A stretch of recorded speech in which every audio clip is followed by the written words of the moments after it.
Hola, hola, ¿cómo están amigos? Bienvenidos a esta nueva emisión de Inversiones del Sur. Hoy en un programa muy especial, el impacto de la educación en la economía. ¿De qué hablábamos cuando hablamos de economía del conocimiento y cómo impacta la situación económica en el desarrollo intelectual y en el desempeño escolar de niños y no tan niños también? Bueno, para todo esto hablamos con la doctora en economía María Marta Formichela, además en exclusivo, un mano a mano imperdible, precandidato a gobernador de la provincia de Buenos Aires, Cristian Ritondo. Imperdible el programa del día de hoy. Te recuerdo, Mariano Álvarez Porto en redes sociales, estamos en Instagram, estamos en Twitter, seguinos y ahí te vas enterando de todo lo que vamos haciendo. Arranquemos ya con el programa del día de hoy, dale. Bueno amigos, de esta manera arrancamos entonces nuestro programa del día de hoy. Hablamos mucho, por supuesto, de economía y por supuesto que estamos hablando de la economía del conocimiento. Pero ¿de qué hablamos cuando hablamos de economía del conocimiento? Sin lugar a dudas, las riquezas de los países tienen que ver, por supuesto, con sus riquezas naturales, pero hoy, sobre todo, y al hablar de economía del conocimiento, hablamos de la riqueza que hay en la sociedad, de la riqueza que tienen las personas, lo que hay acá adentro para generar, entre otras cosas, valor agregado. No solo son startups, no solo son empresas vinculadas a la tecnología, seguramente todo pasa por la cabeza. Se está hablando muchísimo en el país y en la provincia de Buenos Aires en particular de la educación. Titulares han arrojado que la mitad de los chicos de tercer grado en primaria no alcanzan a comprender lo que leen. Sin embargo, aquí hablando con diferentes profesionales en Inversiones del Sur, nos dicen también pasa a nivel secundario, pasa a nivel terciario. Bueno, hoy hablamos con una doctora en economía y especialista en estos temas, María Marta Formichela. ¿Cómo estás, María Marta? Hola, buen día, muy bien. ¿Y vos? Bien, bien, muy bien. Gracias por venir a compartir con nosotros. Bueno, la verdad es que venimos escuchando, leyendo, viendo unos titulares que son un poco desalentadores. Cuando hablamos de tenemos el futuro hipotecado, no es solamente cuestiones económicas, que cuántos dólares debemos. Estamos hablando de algo muy sensible para la sociedad, que afecta prácticamente todo y que tiene que ver con la educación. Bien, sí, estos titulares que vos mencionás tienen que ver con que el año pasado se conocieron los resultados de las pruebas a aprender a nivel nacional y las pruebas ERCE que realiza la UNESCO, y no fueron alentadores. Uno de los datos que surge de allí es que prácticamente la mitad de las niñas y niños de tercer grado no comprenden lo que leen, pero tampoco, digamos, hay datos muy alentadores en relación a matemáticas, ciencias. Y por eso hace poco un grupo de organizaciones civiles lanzaron una campaña de visualización de esto, que es No comprenden lo que leen, y de allí surge, digamos, tantos titulares y demás. Estas pruebas lo que tratan es de evaluar los resultados, ¿no? Qué sucede en diferentes momentos de las etapas educativas, ¿no? Y no estamos teniendo buenos resultados, lo cual tiene múltiples causas, por supuesto. Seguro. Bueno, atravesamos una pandemia, todo el mundo estuvo encerrado, la realidad marca un poco esto y lo ha hecho flotar, lo ha sacado para arriba, digamos, hablando mal y pronto. Muchos de esos chicos que por supuesto abandonaron la escuela no han vuelto. No tenemos el dato exacto de cuántos no han vuelto, pero nosotros cuando hicimos sobre fin de 2021 un estudio aquí en Bahía Blanca, encuesta a hogares, como había sido luego de la pandemia, preguntamos sobre las dificultades y encontramos que una gran cantidad de chicos y chicas, tanto de primario como de secundario, alrededor de 2.000 y 1.900 respectivamente, habían tenido problemas de vinculación o de continuar con la asistencia en la escuela. Bien, hemos conocido también empresas que a veces dicen, bueno, la verdad es que necesitamos determinados empleados, no los podemos conseguir. Hubo algunos casos resonantes a nivel nacional, en automotrices en Córdoba, pero la verdad es que uno también preguntando aquí mismo en Bahía Blanca, les pasa lo mismo a algunas empresas. Y no todo el mundo necesita ser ingeniero, sino puestos menores que no los pueden cubrir porque las personas no están capacitadas, considerando El empuje económico que va a tener Bahía Blanca a partir del gasoducto, bueno, esto es alarmante.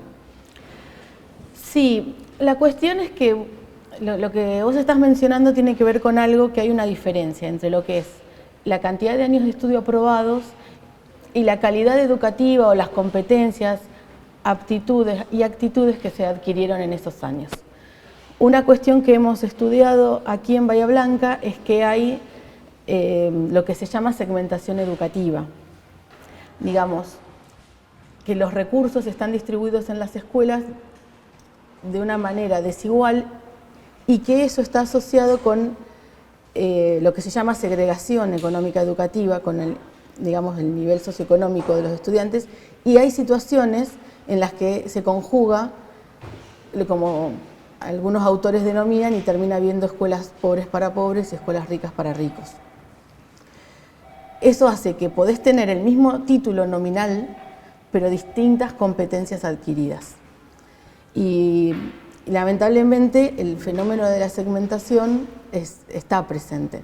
Está presente, claro. Aunque también cabe destacar que las dificultades para adquirir conocimientos no se están observando solamente en ciertos segmentos, sino que si miramos, por ejemplo, las pruebas estandarizadas, hay segmentos que en teoría tendrían los recursos o estarían en un nivel socioeconómico más favorable y aún así un porcentaje de esos chicos y chicas tampoco alcanzan el nivel mínimo requerido para desarrollarse, no solo en la esfera laboral, sino también en la vida adulta. El nivel socioeconómico, por supuesto, que impacta. Hoy estamos atravesando una crisis muy importante en la Argentina, pero probablemente es de larga duración. Quiero decir, ¿qué podríamos esperar para adelante? Hoy tenemos estos números. ¿Qué se puede hacer para adelante? Bien. El problema de mejorar los resultados educativos, como vos bien mencionás, es de largo plazo. No es algo que se pueda solucionar en pocos años. Yo creo que algo muy importante es entender que es un abordaje que tiene que exceder a la política que se haga en el sector educativo. Es decir, va a haber cuestiones que sí van a tener que ver con el sistema educativo, como por ejemplo, qué programas, cómo enseñar, cómo distribuir a los estudiantes en las escuelas, etc.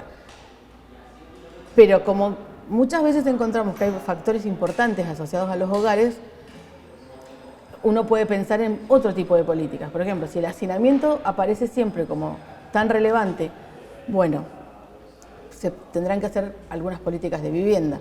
Para que veas lo importante que es cuando nosotros estudiamos un sector de grupos vulnerables, de barrios vulnerables, mejor dicho, hicimos un análisis de qué pasaba con los que a pesar de tener ese contexto les iba bien.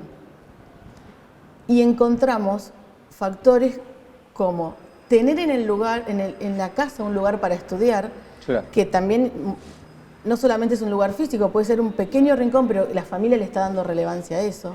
Encontramos el acompañamiento de los padres como, digamos, también un factor importante. Y encontramos también que en ese acompañamiento de los padres, cuando los padres han podido estudiar más, pueden acompañar de un mejor modo. Entonces uno también puede pensar en políticas de alfabetización de los adultos de las familias. Es decir, es necesario pensar de forma integral y no echarle toda, digamos, la responsabilidad del sistema educativo, porque el sistema educativo está inmerso en la sociedad.